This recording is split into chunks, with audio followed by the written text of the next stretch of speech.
Hi guys, এয়া আমি বাইদেউহঁতৰ ঘৰত আহিছিলোঁ বিহু খাবলৈ। এয়া চাওকচোন কি ধুনীয়া ফুল হৈছে। এয়া চব মা ভিন্দুৱে ৰুইছে। এতিয়া পানী টেপটো ওচৰতে কৰি লৈছে ধুনীয়াকৈ পুৰা সেই চবফালে ফুলে ফুল।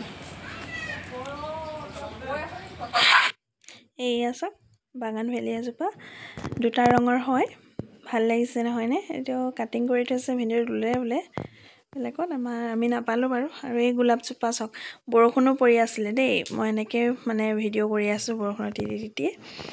সেয়া পাত ফুল, এজোপা শেৱালি আছিলে। সেয়া বাইদেউ ভিনদেউহঁতৰ মন্দিৰ ভাগ, এইফালে তুলসী, সেইটো সিহঁতৰ ঘৰটো বনাই আছে ওপৰত। এইয়া ফুলবোৰ চাওকচোন ইমান ধুনীয়া নহয়। আগতেতো বহুতেই আছিলে, এতিয়া বহুত ফুল মৰি গৈছে বোলে। সেইফালে টাবকেইটা খালীয়ে হৈ আছে, আগতেতো বহুত বেছিয়ে আছিলে। এয়া চাওকচোন সেইফালে বেছিভাগ গোলাপ ফুলেই আছে, গোলাপ ফুল আৰু পাতবাহাৰ ফুলবোৰ।